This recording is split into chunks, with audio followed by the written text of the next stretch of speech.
초점이 세상에서 어떻게 첫 세수를 잘하며 살 것이냐 이런 게 아니고, 어떻게 선하게 살 것이냐 이런 것도 아니고, 교회는 구원을 선포하는 기관입니다. 교회 나오면 구원을 받아야 됩니다. 성경은 처음부터 끝까지 우리에게 구원 이야기를 합니다. 하나님 앞에 나오면 구원 이야기를 들어야 돼요. 그리고 우리가 그 구원을 받을 수 있어야 되고, 그리고 그 구원을 지킬 수 있어야 되고, 그리고 마침내 주님께서 오실 때 구원받는 우리가 되어야 합니다. 그래서 특별히 로마서는 구원 얘기로 가득 찬 성경입니다. 구원 받으라는 겁니다. 당신 구원 받았느냐는 겁니다. 그래서 계속해서 우리를 확인시키는 거예요. 우리가 구원받은 사람인지, 구원은 어떻게 받는 건지, 그리고 이 구원은 얼마나 소중한 것인지 우리에게 계속 자극을 주는 것입니다. 그래서 우리는 구원을 받아야 되고 구원에 관심을 가져야 됩니다. 자, 먼저 19절을 한번 읽어보겠습니다. 19절 시작. 우리가 알거니와 무릇 율법이 말하는 바는 율법 아래에 있는 자들에게 말하는 것이니, 이는 모든 입을 막고 온 세상으로 하나님이 심판 아래에 있게 하려 함이라. 그러므로 율법의 행위로 그 앞에 의롭다 하심을 얻을 육체가 없나니 율법으로는 죄를 깨달음이니라. 자, 우리에게 율법을 주셨어요. 율법을 주신 이유는 뭐냐면, 그 율법이라고 하는 것은 우리의 죄를 깨닫도록 하기 위함이라는 거예요. 그래서 율법으로는 죄를 깨달음이라 그랬어요. 마치 율법은 뭐하고 똑같으냐면 엑스레이 기계와 똑같다는 거예요. 하나님 우리에게 성경을 주셨습니다. 말씀을 주셨습니다. 이 말씀은 뭐냐면 엑스레이 기계라는 거예요. 여기에서는 빛이 나와요. 그래서 이 빛을 우리에게 비춰질 때, 우리가 이렇게 말씀을 들을 때 이 빛이 나가는 겁니다. 빛이 비춰지면 우리의 정체가 드러나는 거예요. 당신은 누구냐는 거예요. 내 속에 뭐가 있느냐는 거예요. 우리는 내 속에 뭐가 있는지를 모릅니다. 암이 막 자라고 있는데도요, 몰라요. 그래서 병원에 가서 사진을 찍어보기 전까지는 몰라요. 내 속에 뭐가 있는지. 그래서 우리가 하나님 앞에 나오면 율법의 말씀을 비추어지는 겁니다. 말씀이 비춰지면 내 정체가 드러나는 겁니다. 이 율법을 지켜서 구원받아라 이런 뜻이 아니라, 율법을 통해서 너의 정체를 발견해라. 네가 죄인인 것을 알아라. 그래서 우리에게 율법을 주셨다는 것입니다. 그래서 그 율법을 비춰보면 내 속에 죄가 드러난다는 얘기예요. 근데 그 죄가 뭐 조금 이렇게 있는 게 아니라 아주 심각한 죄가 내 속에 발견되는 겁니다. 우리가 율법을 제대로 공부하면 공부할수록, 하나님의 말씀을 제대로 공부하면 공부할수록, 아니 하나님의 말씀을 제대로 한번 지켜보려고 애를 쓰면 쓸수록 걷잡을 수 없이 솟구쳐 올라오는 게 죄라는 거예요. 우리 속을 말씀으로 비춰보았더니 이건 포기할 만한, 이건 도무지 소망이 없는 자다, 이걸 가르치기 위해서 율법을 주셨다 하는 것입니다. 그래서 율법을 몽학선생 이렇게 부릅니다. 갈라디아 3장 24절 읽어봅시다. 시작. 이같이 율법이 우리를 그리스도에게 인도하는 몽학선생이 되어 우리로 하여금 믿음으로 말미암아 의롭다함을 얻게 하려 하심이라. 여기 몽학선생 나오거든요. 이 몽학선생이란 어떤 뜻이냐 하면, 어떤 귀족의 집안에 어떤 아들이 하나 있습니다. 그러면 몽학선생, 그러니까 종 중에서 좀 괜찮은 종 하나를 붙여서 학교에 데려다 줍니다. 선생님에게 데려다 줍니다.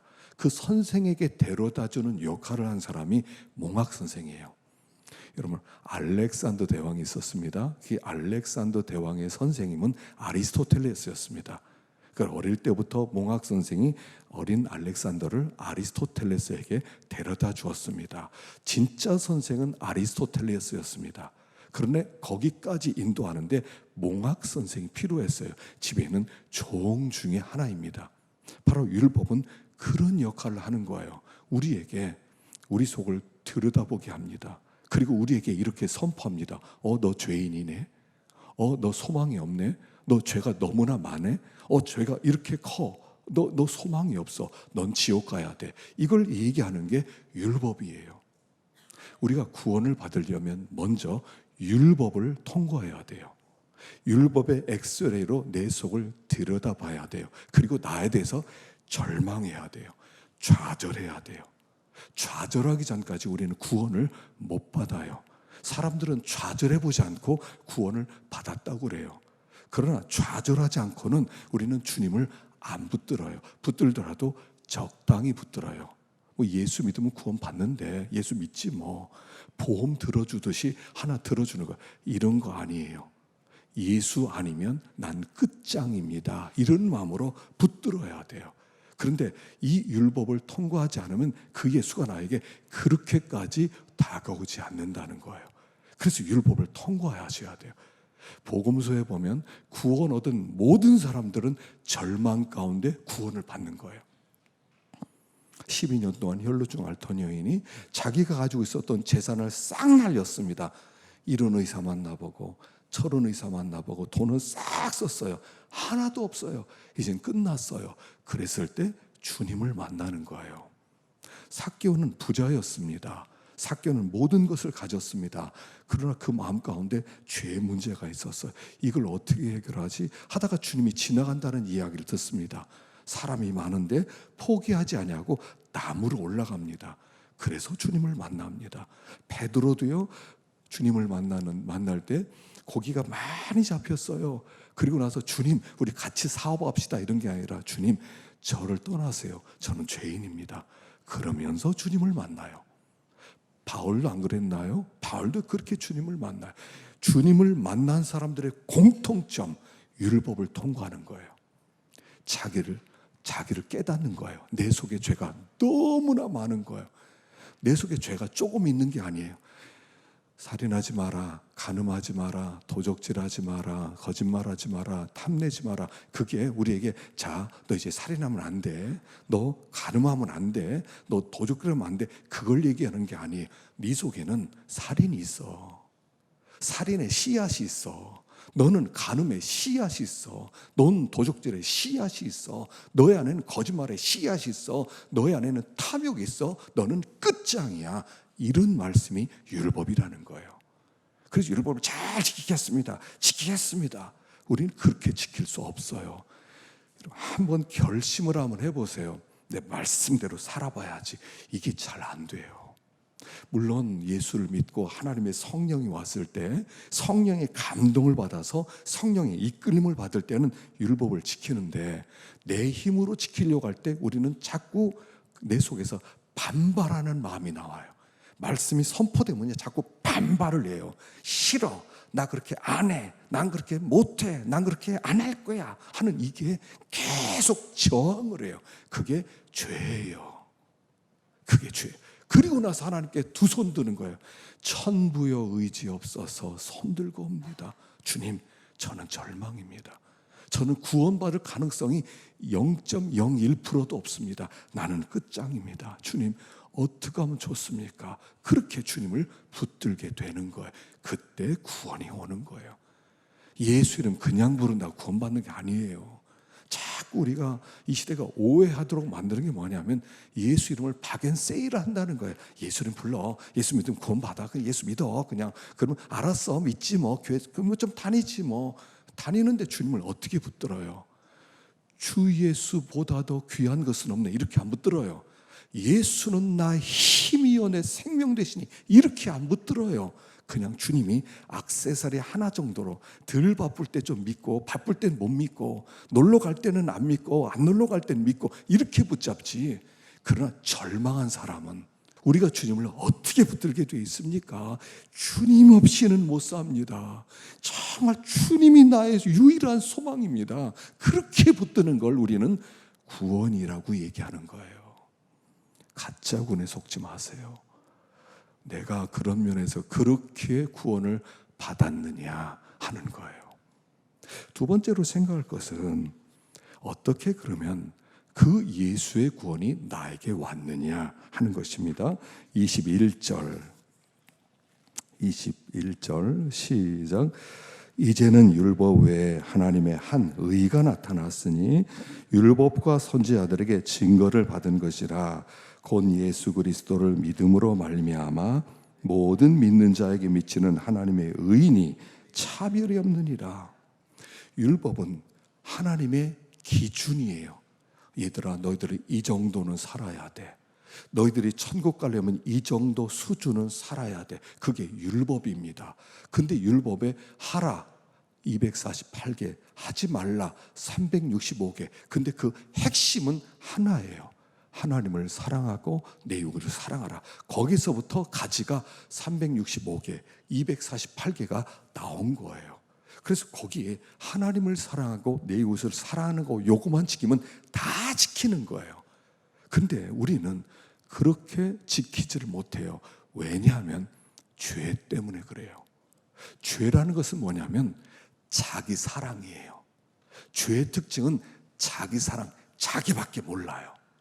자기 사랑, 자기 의견, 주장, 이게 죄예요. 그래서 하나님 사랑과 자기 사랑은 극과 극이에요. 내 속에 죄가 있는 한 하나님의 율법, 하나님의 사랑이 안 되는 거예요. 적대적이에요. 하나님이 사랑해라 할수록 내 마음 가운데 싫어요. 난 그렇게 못하겠어요. 나만 사랑해야 되겠어요. 이것밖에 안 나온다는 거예요. 그래서 죄인인 우리는 율법을 지킬 수가 없다 하는 거예요. 그래서 하나님이 어떻게 하셨냐면 율법을 지킬 수 있는 한 분을 이 세상에 보내셨다는 거예요. 그분이 예수 그리스도예요. 예수 그리스도께서 이 세상에 내려오셔서 어떻게 하셨냐면 율법을 다 지켰어요. 그래서 요한복음에 보면 19장 30절 읽어보십시다. 시작. 예수께서 신포도주를 받으신 후 가라사대 다 이루었다 하시고 머리를 숙이시고 영원히 돌아가시니라. 다 이루었다. 다 이루었다는 것은 율법을 완성했다 이런 뜻이에요. 십자가는 율법의 완성이에요. 십자가는 뭐냐면 하나님께서 이 세상에서 하라고 하는 모든 일을 완전하게 다 순종한 십자가예요. 순종이 하나님의 사랑이거든요. 여러분, 순종과 하나님의 사랑은 같은 말이에요. 순종하라, 하나님의 사랑해라 똑같은 말이에요. 순종과 하나님의 사랑이 다른 게 아니라 순종은 하나님의 사랑이에요. 예수님의 십자가는 하나님을 사랑하는 증거였어요. 그래서 예수님께서 십자가에서 죽으심으로 말미암아 하나님께 완전히 순종했을 때 그래, 네가 나를 진짜로 사랑하는구나. 그래서 사랑이 증명되었고 그의 죽으심이 원수인 우리를 대신한 죽음이었기 때문에 우리를 사랑하는 십자가였어요. 그래서 십자가는 하나님의 사랑과 이웃 사랑의 하나 합치됨, 율법의 완성이 십자가예요. 그래서 예수님이 율법을 완전히 다 성취하셨어요. 율법을 완전히 성취하신 다음에 그래서 하나님께서 그를 부활시키는 거예요. 그 부활시켰다는 것은 무슨 뜻이라고 그랬죠? 하나님이 예수에게 너 의로 와 라고 하는 증명서가 부활이라고 그랬죠. 부활은 예수님의 의로움을 하나님이 증거한 사건이 부활이에요. 그래서 예수님이 부활함으로 말미암아 예수님의 의로움이 증명돼서 천국 갈 수 있는 유일한 분이 예수밖에 없다 이런 뜻이에요. 사람으로서 천국 갈 분은 한 분, 예수 외에는 아무도 없어요. 왜냐하면 예수님이 하나님이 부활시키신 분이 없거든요. 그래서 예수님이 부활하셔서 예수님께서 하나님의 의로 인정을 받고 나서 그리고 우리에게 하시는 말씀이 저 예수를 믿는 자, 저 예수를 받아들인 자는 의를 받아들이는 자가 되어서 그 사람도 의인이다. 이제부터 의인은요, 의인은 율법 지켜서 의인 아니에요. 예수가 의이기 때문에 예수 믿는 사람을 의인이라고 부르는 거예요. 성경에서 의인은 세상에서 말하는 의인과 달라요. 세상에서 말하는 의인은 뭐 좋은 일도 많이 하고 뭐 정의를 보면 뭐 가만히 있지 못한 이런 걸 의인이라고 그러는데, 우리는 예수 있는 사람은 의인, 예수 없는 사람은 죄인, 이 둘밖에 없어요. 이게 하나님께서 우리에게 제시하신 구원받는 방법이다 하는 거예요. 그래서 우리가 예수를 받아들일 때 의가 들어와서 의인 되고 예수님과 함께 하나님 나라에 들어가는 구원받은 사람이 되는 것이다 하는 것이에요. 그러면 그 예수를 받아들이면 구원이거든요. 근데 왜 예수를 받아들이기가 그렇게 어려워요? 예수를 받아들이기가 어려운 것은, 예수를 받아들이려면 나의 행위 자체를 부정해야 되거든요. 먼저 하나님 앞에, 하나님 맞습니다, 저는 죄인입니다, 이 고백이 있어야 되거든요. 하나님, 저는 죄인입니다. 하나님, 내 의로는 하나님 도무지 하나님 앞에 설 수가 없습니다. 하나님, 내 의를 부정합니다. 예수의 의를 주십시오. 이게 예수를 믿는 거거든요. 근데 내 의를 포기하기가 싫은 거예요. 자존심이 있거든요. 사람은 자존심이 있어요. 그래서 영적 자존심이 있어서 하나님을 상대하고 싶은 거예요. 하나님 앞에 내가 죄인이라는 걸 인정하고 싶지 않은 거예요. 그래서 왜냐하면 죄인이라고 고백한다는 것은 굉장히 수치스럽거든요. 우리 지난주 맥체인 성경에 이런 말씀이 있어요. 염려 없이 자라는 여인들아, 안일하게 사는 여인들아, 1년 지난 뒤면 너희들이 아무것도 수확을 할 것이 없을 것이다. 그러니까 빨리 하나님께 회개해라. 너희 옷을 벗어버리고 굵은 배를 띠라. 그리고 회개하라. 이렇게 나와요. 옷을 벗으래요. 여자에게 옷을 벗고 하나님 앞에 회개하래요. 왜냐하면 회개란 수치스럽다는 거예요. 마치 내가 사람들 앞에 옷을 다 벗는 것 같은 게 그게 회개거든요. 하나님, 잘못했어요, 용서해 주세요, 이런 게 아니에요. 진짜 회개란 수치스러워지는 거예요. 많은 사람들 앞에 옷을 다 벌거벗고 저는 죄인입니다, 이게 회개거든요. 그러니까 하나님 앞에 자존심을 세우고 싶은 게, 난 그런 죄인 아니에요, 내가 어떻게 살아왔는데. 그래서 예수를 못 받아들이는 거예요. 내 행위를 부인하고 예수의 의를 받아들일 것이냐, 아니면 예수를 안 받아들이고 내 의를 주장할 것이냐, 그 싸움이에요. 그래서 사람들이, 자존심 있는 사람이 구원을 못 받는 거예요. 자기 옷을 싹 내려놔야 되거든요. 나 죄인이다 이래야 되거든요. 그게 싫은 거예요. 그래서 예수를 받아들이면 의인 되는데 내 의를 자꾸 주장하는 거예요. 내 의, 난 떳떳해, 난 의로워, 난 죄 안 졌어, 난 다른 사람하고 달라, 내가 어떻게 살았는지 알아, 이걸 주장하다 보니까 예수 의를 못 받아들이더라는 거예요. 예수가 있으면 의인, 예수가 없으면 죄인. 여러분들 심령 가운데 이 예수가 있기를 축원합니다. 그런데 여기 세 번째 문제가 있어요. 자, 24절. 자, 24절, 25절 두 절만 한번 읽어보십시다. 시작. 그리스도 예수 안에 있는 속량으로 말미암아 하나님의 은혜로 값없이 의롭다 하심을 얻은 자 되었느니라. 이 예수를 하나님이 그의 피로써 믿음으로 말미암는 화목제물로 세우셨으니 이는 하나님께서 길이 참으시는 중에 전에 지은 죄를 간구하심으로 우리의 자기의 의로우심을 나타내려 하심이니. 예, 보세요. 자, 우리가 이렇게 구원을 받습니다. 예수를 믿어서 예수의 의를 받았어요. 그래서 구원을 받아요. 근데 위험성이 하나 있어요. 무슨 위험이 있어요? 내가 그냥 구원받았거든요. 행위로 구원받은 것이 아니에요. 구원받기 위해서 여러분 많은, 굉장히 10년 동안 앉아서 잠을 자야 됩니다. 이랬다든가. 여러분 구원을 받으려면 하루에 한 끼씩 먹고 10년을 살아야 됩니다. 이렇게 말한 것도 아니고, 우리들에게 구원받기 위해서 많은 돈을 하나님께 내야 됩니다. 이렇게 말하는 것도 아니에요. 그냥 예수 믿으면 구원받습니다. 하나님, 저는 죄인입니다, 고백하세요.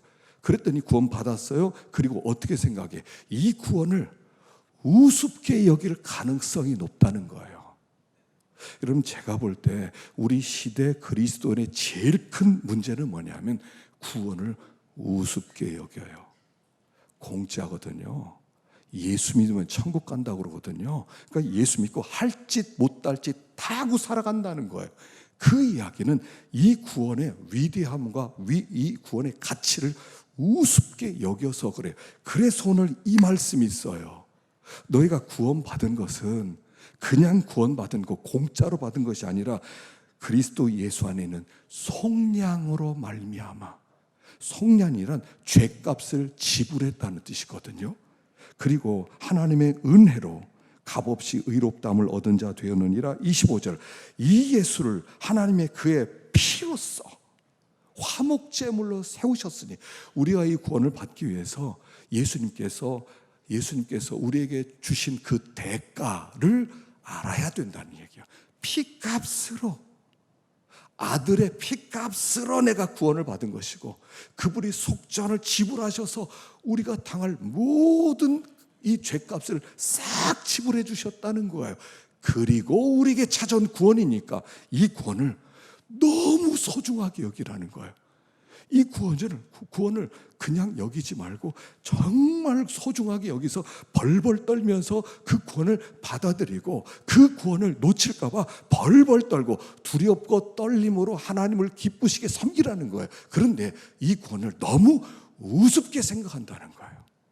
구원 가지고 아무나 받는 건데, 뭐 나 구원 받았어 그냥, 뭐 마음대로 살아도 돼, 나중에 회개하면 다 용서 받아, 나 구원 다 받았어 우리, 이러고 산단 말이에요. 그래서 히브리서 2장에 이런 말씀이 있어요. 1절 시작.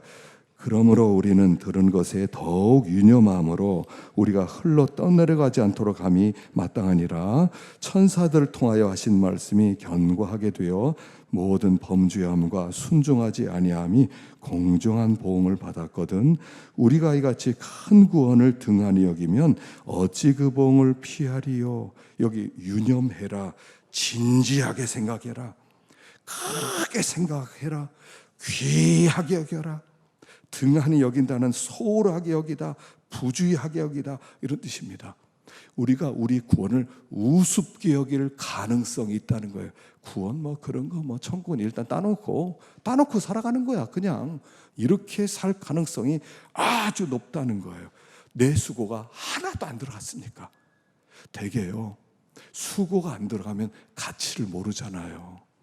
우리가 자녀들에게 열심히 일을 해서 돈을 벌었습니다. 그리고 자녀에게 돈을 물려줍니다. 야, 10억이다. 10억 내가 하루에 4시간씩 잠자고 내가 허리에 휘어지도록, 내가 온 몸에 병이 걸리도록 내가 이 돈을 모아서 너에게 유산을 물려주니까 너 이거 가지고 좋은 일에 써라. 그런데 이 아이는 이 돈의 가치를 몰라요. 공짜로 얻은 돈은 공짜로 나가요. 그런데 이 구원을 공짜라고 생각하는 거예요. 그래서 하나님께서 잊어버릴까? 이 구원은 내 아들의 피로 말미암아 너에게 준 거다. 너희들 소홀히 여기면 내가 그냥 두지 않겠다는 말씀이란 말이에요. 그래서 우리가 이 구원의 위대함, 이 구원을 그냥 붙들면 안 된다는 거예요. 제가 지난주에 잠언을 쭉 읽어봤는데요, 잠언에 계속 이런 말씀이 있어요.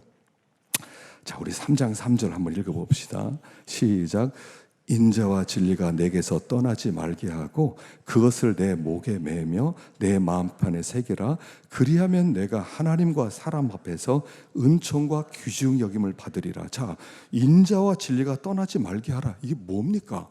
이 가만히 보니까 인자와 진리는 십자가더라고요. 십자가 사랑이에요. 하나님의 그 십자가 사랑, 예수 그리스도의 그 십자가 사랑이 내게서 떠나지 않도록 해라. 그를 목에 매달고 다니고 마음판에 새기고, 그렇게 되면 네가 십자가의 사람으로 살아갈 때 하나님과 사람 앞에 은총과 귀중의 여김을 받을 것이다. 잠언서 3장 13절 시작. 지혜를 얻는 자는 복이 있나니 이는 지혜를 얻는 것이 은을 얻는 것보다 낫고 그 이익이 정금보다 나으니라. 지혜는 진주보다 귀하니 내가 사모하는 모든 것으로 이에 비교할 수 없도다. 여기 지혜와 명철, 예수라는 거예요. 예수. 예수를 얻는 자는 복이 있는데 예수를 얻는 것은 은을 얻는 것보다 낫고 그 정금보다 낫고 예수는 진주보다도 귀하고 네가 삼하는 모든 것으로 비교할 수도 없는 존귀한 분이시다. 다 예수 얘기더라고요. 잠언을 보니까 잠언이 새롭게 열리는데 다 예수 이야기를 하는 거예요. 지혜 예수, 인자 예수, 진리 예수, 다 예수 이야기예요. 그래서 5장 6장에 들어가면 그 지혜가 너를 호리는 음녀로부터 너를 건질 것이다 이렇게 얘기해요.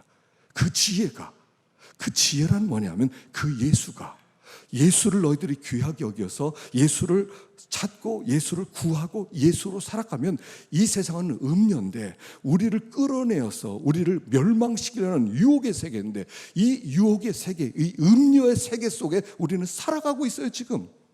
그 음료의 세계에서 구원받을 수 있는, 나를 지킬 수 있는 방법은 지혜, 예수밖에 없다는 거예요. 그 십자가밖에 없다는 거예요. 그 십자가를 붙들고 십자가를 빼앗기지 않고 십자가를 얻기 위해서 입을 크게 열리고 그리고 그 십자가를 새기고 십자가를 받아들이면 그 십자가가 나를 이 세상의 어떤 음료에게서도 무릇 지킬 만한 것보다 내 마음을 지켜라. 생명의 근원이 여기서 나느니라. 우리 안에 십자가, 예수, 그분을 잘 지키면 생명의 근원이 나와서 이 음료 같은 세상, 우리를 이 세상에서 이 세상으로 자꾸 꺼집어내고 죄악 세상으로 꺼집어내고 구원의 세계에서 살지 못하고 하나님을 떠나게 만드는 이 여러 유혹들 속에서 우리를 지키게 될 것이다. 이게요 잠언서 얘기더라고요. 저 깜짝 놀랐어요. 이게 잠언이었어? 지혜 얻으라고 그랬는데 성경 좀 읽으라 그런 뜻이 아니었구만. 예수 이야기였어요. 예수. 그래서 지혜를요 예수란 말로 다 바꾸세요. 그러면 다 통해요. 예수를 빼앗기지 말아라. 구원을 빼앗기지 말아라. 구원을 우습게 여기지 말아라. 우리가 이렇게 오늘도 성찬식을 합니다. 성찬식을 하는 게 뭐겠어요? 예수. 예수를 기억하자는 거예요.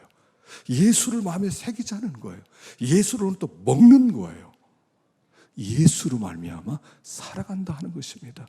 그래서 우리가요 다시 우리 성전에 참여합니다. 예수의 살과 피를 먹으면서 구원을 기억합니다. 다 구원받았지. 난 소망이 있지. 나 예수 때문에 의인 되었지. 예수가 나의 보배지. 예수가 나의 생명이지. 예수가 나의 힘이지. 주 예수보다 귀한 것은 없지. 나는 보화를 가진 사람이지. 나는 진짜 행복한 사람이지. 이 세상에서 가장 복받은 사람이지. 이것을 선포하면서 살아가는 게 바로 이 성찬식이에요. 우리가 그냥 성찬식 한 달에 한 번씩 우리가 하니까 어떤 사람은 너무 형식적으로 참여할 수도 있어요. 그런데 기억하십시다. 그 예수. 여러분 우리가 이 세상이 어떠하더라도 이런 지금 상황이 어떠하더라도 사업의 상태가 어떠하더라도 건강이 어떠하더라도 예수 한 분 때문에 복받은 사람이에요. 우리에겐 소망이 있는 사람이에요. 하나님이 우리를 선택하셨고 하나님이 우리를 기억해 주시고 하나님이 우리를 이끄시고 마치 사람이 자기 아들을 안는 것 같이 우리를 안아서 이끌림을 받고 있는 중이라는 사실이에요. 오늘 우리가 성찬에 참여하면서요 다시 한번 하나님이 주시는 그 구원의 은혜로 기쁨이 넘치고 또 감사하는 우리가 되기를 축원합니다. 기도하겠습니다.